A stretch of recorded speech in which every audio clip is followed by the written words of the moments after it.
On today's episode of the Hornet Hour Podcast, I have the privilege of interviewing two of the people who helped make Bryant Athletics a success with their leadership. Coach Mike Lee, the current athletic director, has more than 12 years at Bryant Schools and 28 years in education.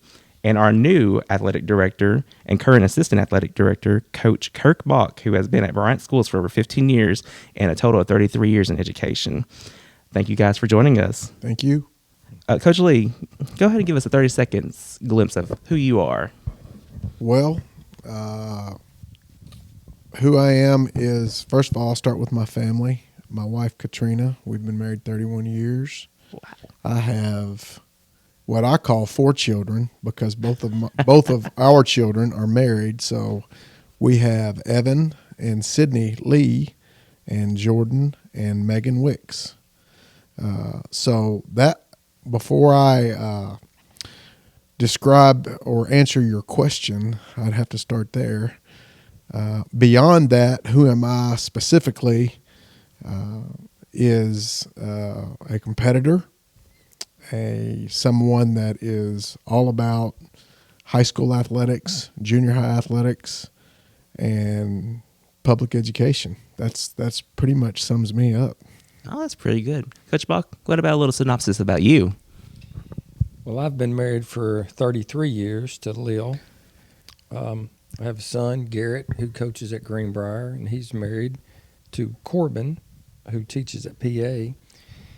And I have a daughter, Caroline, who's married to Derek May, and they live in Dallas with a granddaughter, Daisy, that just turned 1 this past weekend. Aww. That's my family history. And that's pretty much who I am, is a family man. I coach for a living, but that's not what I do. Right. I try to separate that as much as I possibly can. When I'm not on the field, I'm probably in the woods hunting or fishing. So I love it. Coach Lee, throughout your career, you've had a very successful one. What are a couple of your favorite memories from being athletic director at Bryant for the past 12 years? Well, one of my favorite memories is when I was hired as athletic director. It was a blessed day on that day, and there are a lot of people that were responsible. One of them is the guy sitting beside me that helped me land the position here in Bryant. And I would say that's probably, if you're asking me specifically, and I'm being selfish, that's probably my greatest memory. Mm-hmm. And beyond that, it's there's so many of them. It's hard to be specific, but just the interaction with the coaches and the other people, admin. Our people throughout town that support us, our volunteers, our gate workers, our concession workers, just the people that I've been fortunate enough to work with. Those memories will last a lifetime. Coach Bock, you have been in the school district for a while as well, and you have just currently been announced as the new athletic director. What are the missions you want to tackle when you assume the role? Well, I think we just need to stay the course. I've had an opportunity to work for several athletic directors. It started when I was at Mountainburg with Chris Nolan, who did a tremendous job. And when I left Mountainburg and went to Van Buren, we had 2, Floyd Cagle and Lonnie Myers. And then I had the opportunity to work with Tommy Tice at Harrison, who is just a legend. And then once I moved here, we had Tom Farmer, who did a tremendous job. And then Mike came on and just blew everything out of the water, If we can stay the course, and he had a vision of making Bryant Athletics, not one particular sports program, but all sports programs, to be the best in the state. And I know that's his goal, and we're going to stay that course until we achieve that goal. That's awesome. Coach Lee and Coach Bock, both of y'all have mentored many, many students throughout the years. What is, and we'll start with you, Coach Lee, what is one thing you try to instill in those students and athletes that you have coached and taught? And it doesn't have to be here, it can be anywhere. What's one thing that you try to instill in them whenever you coach and teach them? Well, it's hard to say one thing. There are several things that I believe are core pillars, if you will. Mm-hmm. The first thing that comes to mind is be a good teammate, and I still adhere to that to this day myself. As athletic director, I wanted our people to feel like I was a good teammate. My name was at the top of the page for 12 years, but I didn't want people to think of that. Mm-hmm. I wanted them to think, man, that guy's going to be there. If I need him, he's going to be there. And so, and that's what both Kirk and I, we've worked together for many years. We really drilled that into the minds, the hearts, and the souls of the kids that we coached. Be a good teammate. And the other thing that I would say is just leave it all out on the field. Just leave it all. Every time you practice, every time you play, when you leave that day, you left it all out there. Mm-hmm. So I would say those two things are vital for successful athletes.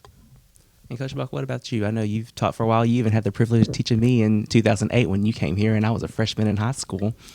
And I know you still currently coach a little bit with the football team, and you help out with baseball sometimes.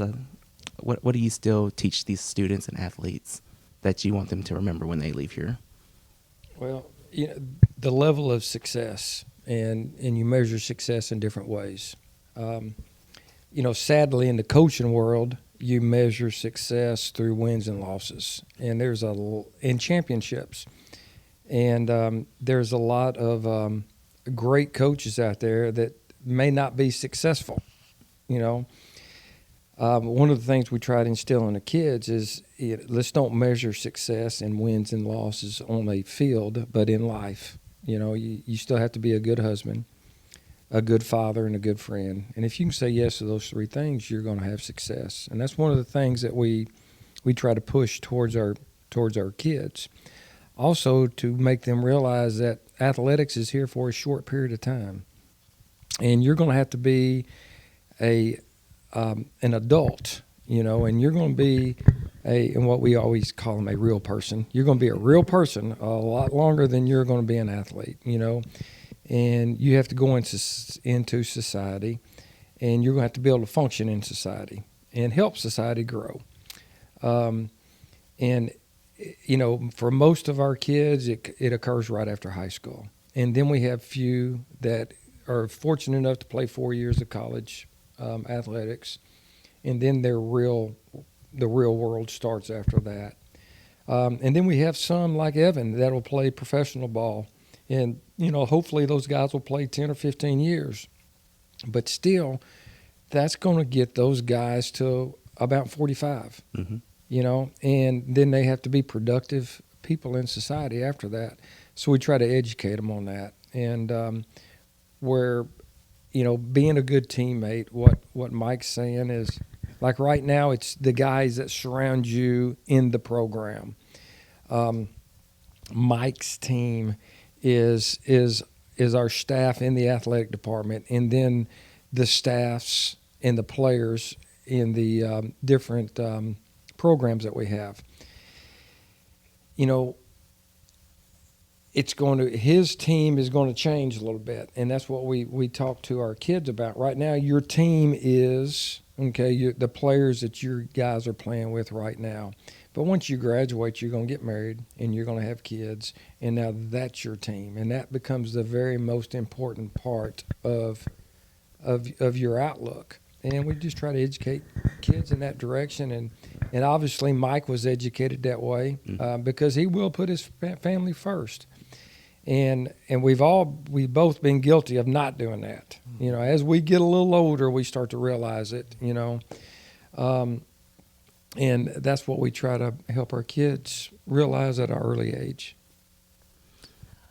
So, what are some sports that Bryant does or does not offer that other school districts may or may not have in our classification? Well, in terms of our classification, Mm-hmm. as you mentioned, I know that there are several 7A schools, 7A, 6A, depending upon what season you're in. Mm-hmm.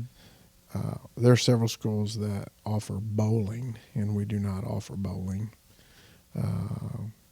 But largely, the sports that we offer, and I feel like we have a opportunity for kids to get hooked up, which is the main things. Kids in downtime do not G in Hall. Mm-hmm. And so we offer a full offering, if you will, for young people who want to be a part of athletics. And so currently I'm very comfortable with our athletic offerings. But I would say that bowling is something that other schools our size offer that we do not. Wow, I didn't even realize we had that bowling was even offered as a sport in other schools. That's pretty cool. Do other schools? I know we have like an esports program here. Do other schools do that? Is that Yes. I think every 7A school does esports? does esports Awesome. as well. Yes. So, with that being said, we have a massive program here. How many coaches and students do we have? Kind of just roundabout ballpark. We have 70 plus coaches. Now that's excluding registered volunteer coaches. Mm-hmm. If you include those, then we probably have around between 75 and 80. Wow. Student wise, I think we're teetering between student athlete. Currently, I think we teeter somewhere between 1,400, 7 through 12. Wow, that's pretty good. How many sports do we offer? I forgot to ask that earlier. Oh, I'd have to count them up in my head. Okay, Kirk says 32. So That's a lot. So I'm going with that. That's a lot of programs to. Yeah, he must have brushed up on his studying because he's too busy to know that offhand. Well, he may have just went through an interview process too, so he may have that on the top of his head. So, what are some of the biggest challenges of managing a program of this magnitude and this size?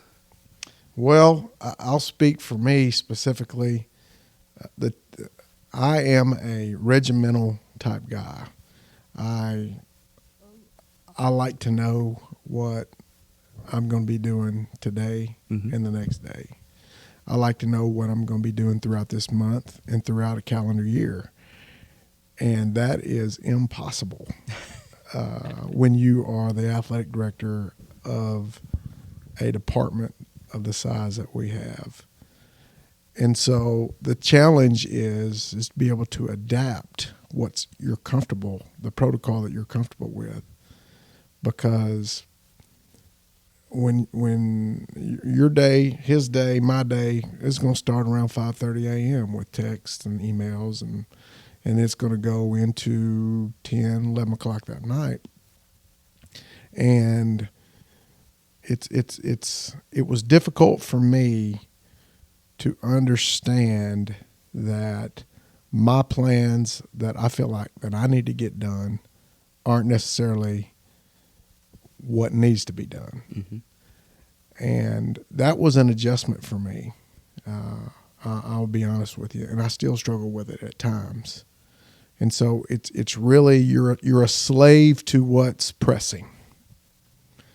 And then when you get some free time, dodging those potholes or whatever you might call it, then you get back to what you feel like you need to be doing. But that was difficult for me. It took me a couple years to be able to accept that and adapt. Mm-hmm. Coach Lee, you moved. I'm Coach Bock. You moved from being a teacher and a coach to an assistant AD and a coach. What were some of the things that you saw were a challenge of managing a program this size? Because I know you kind of do the junior high side. Mm-hmm. It's like Mike was saying, we both have coaching backgrounds. So one of the things we've learned in our 30-plus years of coaching is you have to be comfortable being uncomfortable, because we're going to be uncomfortable the majority of the week because of changes. But that's one of the things that we learned in our coaching profession. Monitor and adjust, making halftime adjustments. Where we would only do that every Friday night as a football coach, but as an athletic director, you've got a halftime adjustment, and you may make it 3 times in a day. Where something changes. And it is a struggle at sometimes. And you certainly have to have a very strong support staff, which is what we do here, from their administrators all the way down to our administrative assistant, Deanne Shepard. And she takes a lot of that off of our plate. But, that's been the biggest challenge really is, making adjustments, certainly weekly, but sometimes daily, We've had a lot of successes with student athletes from Bryant. We have had Travis Woods, we've had Lee Ledbetter, we've had Evan Lee, of course. When students want to play for college and we need college scouts to come see these students, what does that process look like? Does the responsibility fall on the athletic department or the coaches to get scouts here? Is it the students' responsibility to get in front of them? What does that process kind of look like? Well, the coaches don't get them here. The player does. Mm-hmm. Okay, if they can play, and that's one of the things that Mike and I both have bought in forever. If you can play, they're going to find you. Period. So what the athlete does on the field or on the court is going to dictate who shows up. Mm-hmm. Coaches facilitate that a lot, and I can't say what every coach in the district does at this time. I can tell you when I was a head coach what I did. Mm-hmm. I would project our kids out, and then I would send it to every college in the area. Now they have kids are paying for that stuff, recruiting services. Well, I tried to take the recruiting service out of it, and I tried to do it for free. Mm-hmm. And I would just project our kids out, let everyone know what I think, okay, where they could land, and then back it up with stats or video or something like that. Football is a little bit easier because they have film on Friday night. Right. Baseball and track, they got a daggum stopwatch, and it is what it is. But other sports like volleyball, baseball, they're going to have to see some video on the kids, so you send it out. And then there's different spots in baseball pitcher. If you have the velocity, then they're going to take a look at it. That's a number you can send out. So anyhow, the coaches themselves will facilitate that process for the players. That's very interesting. How do your coaches kind of approach building a culture of teamwork and leadership among the athletes?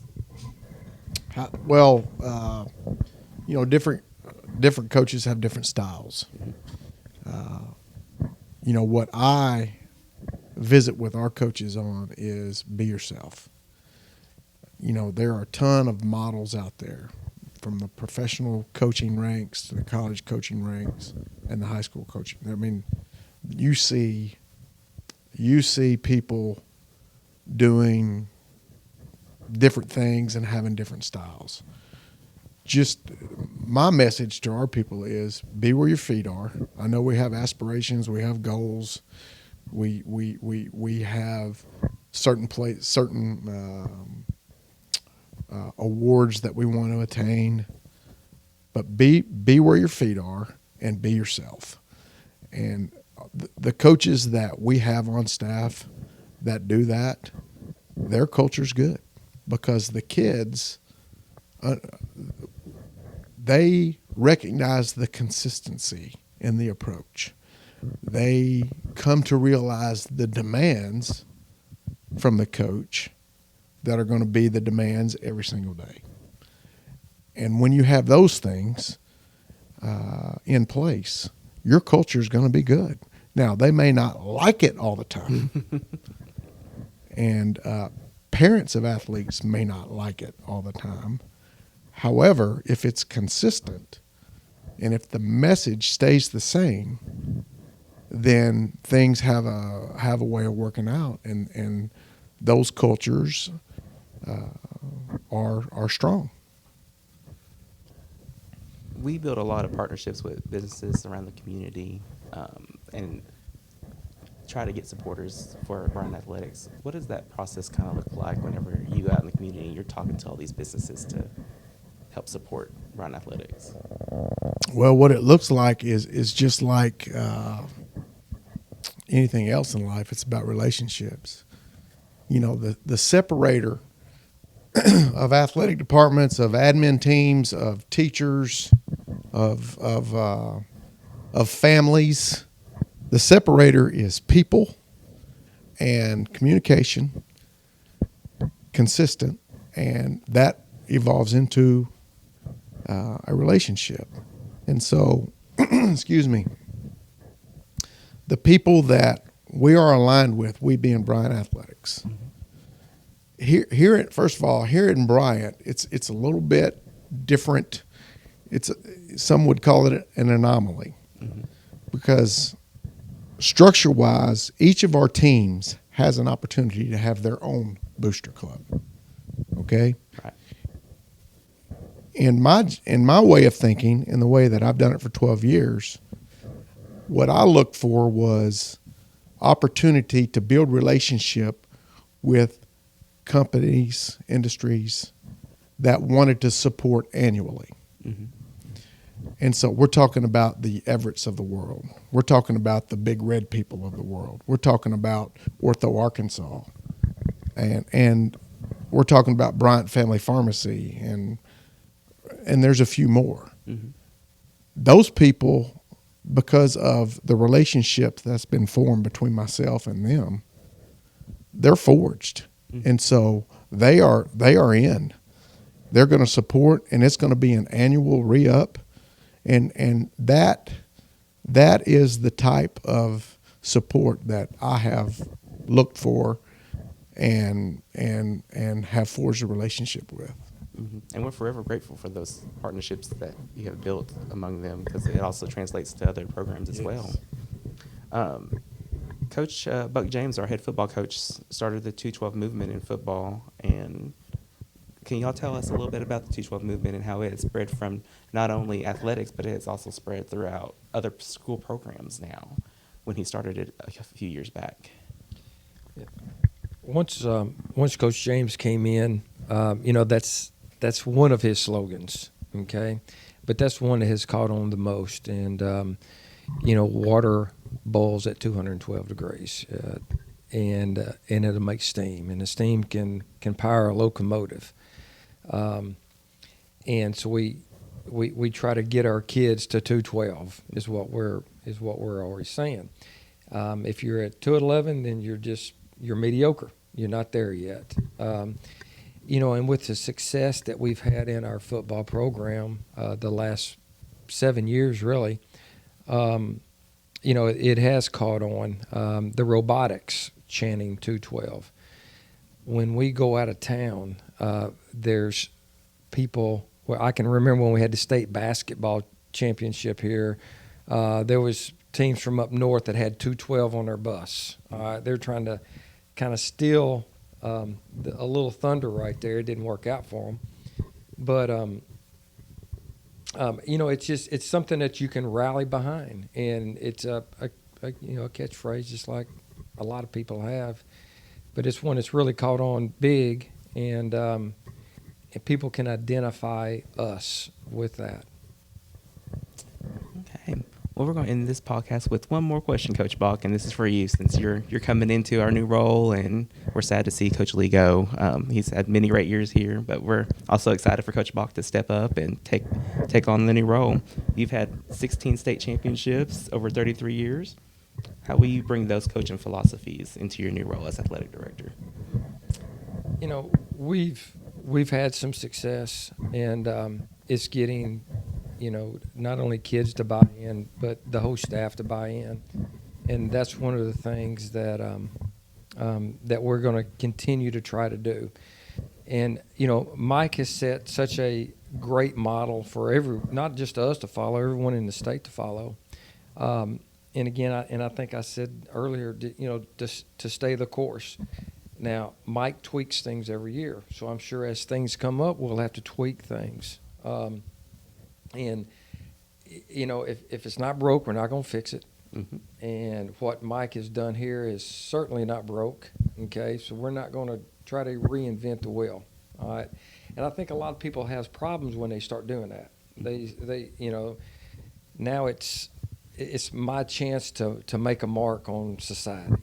So they change something that doesn't need to be changed. That's certainly not going to happen here. Okay. Again, and I stated earlier that that I have worked for tremendous athletic directors, and but I've never worked for one better than Mike Lee. And I don't want to see him leave at all. And we'll just keep doing what he's been doing. Yeah. Well, thank you guys so much for taking time out of your busy schedules to meet with me today. It was a great conversation. I appreciate it very much. Thank you, Alex. Thanks for having us, man. Hello, job seekers. Looking to get more from your work?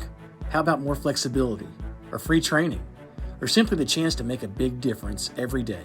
Sound good? Kelly Education is hiring substitute teachers and paraprofessionals for Bryant Public Schools.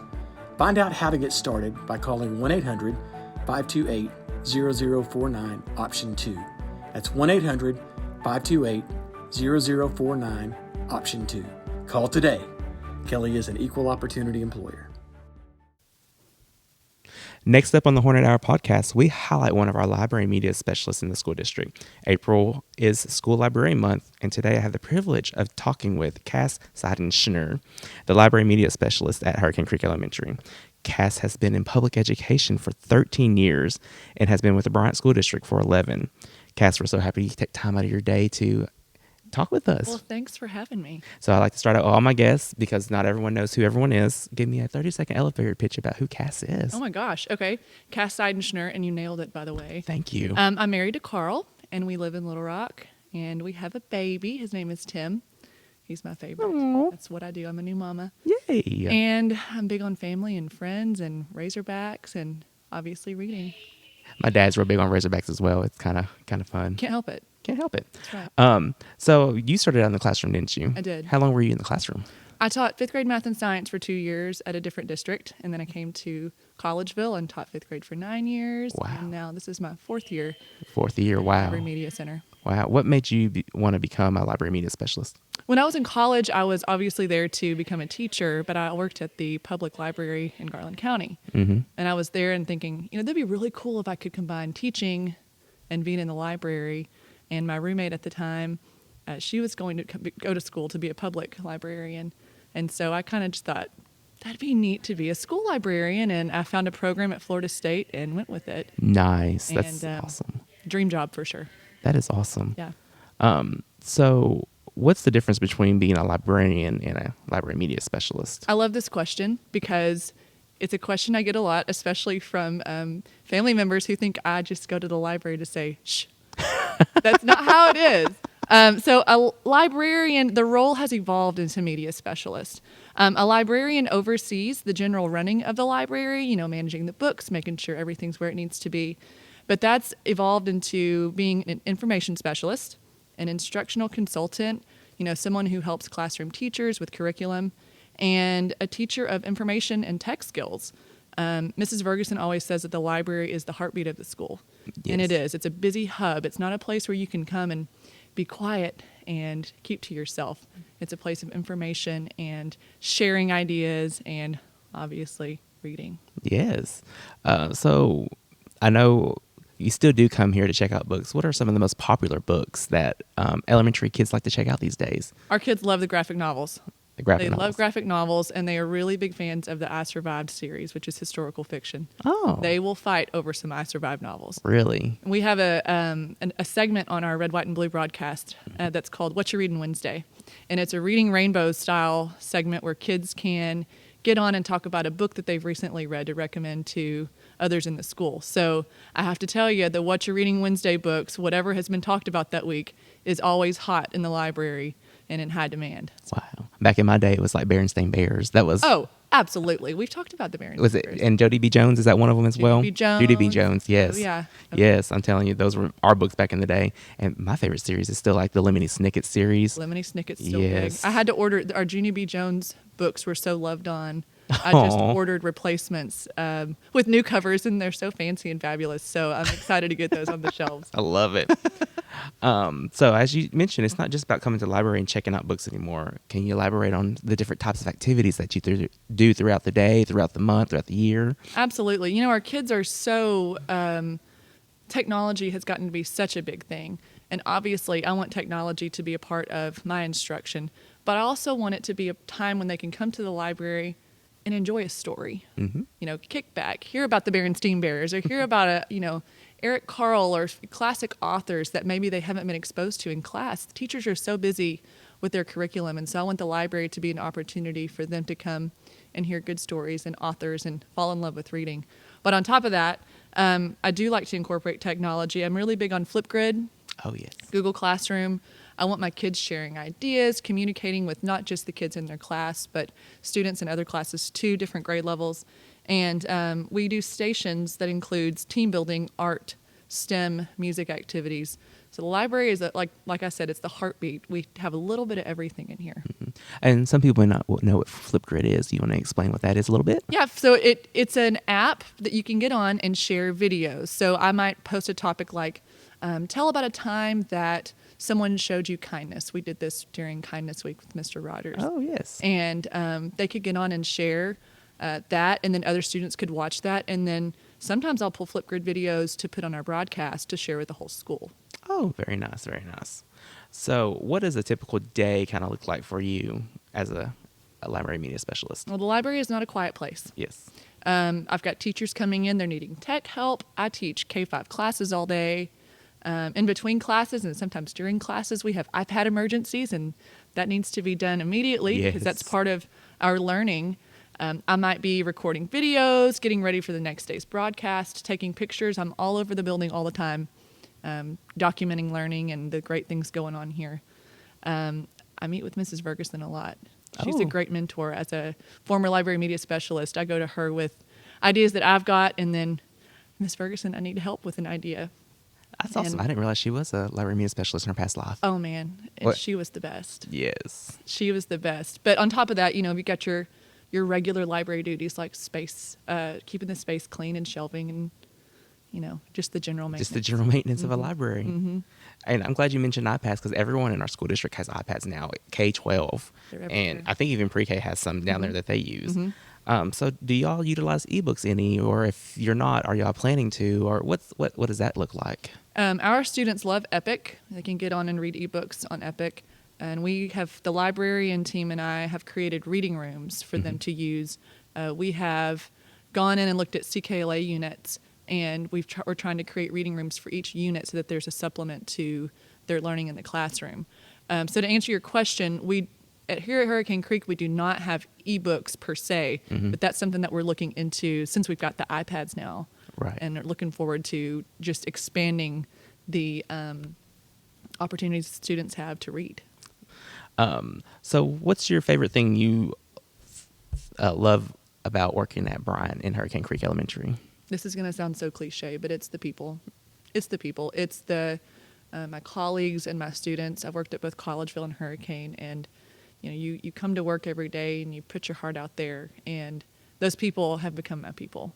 And I wouldn't get up and come to work every day if it weren't for my colleagues in admin and our students. So yeah, cliche, but it's the people. But I agree because our team makes up what opportunities we give for these children. Yes. And We are really here for the kids. we're here for the kids. And if And- we don't have good teams to help those kids, then we're not doing our job. Right, right. So you've been a library media specialist for 4 years. Is that right? That's correct. So what advice would you give to someone who's wanting to come up this career path and become one? Start today. Start today. No, it's the best job. If you love literacy and technology, start finding ways to do that in the classroom. Find ways to integrate that technology into your regular classroom instruction, and get in the library. It's the best place to be. It's my dream job. I'm never leaving. I love it. I love it. Well, Kass, that's all that I have for you today. Thank you so much for taking time out of your busy schedule to do this. Thank you so much for having me.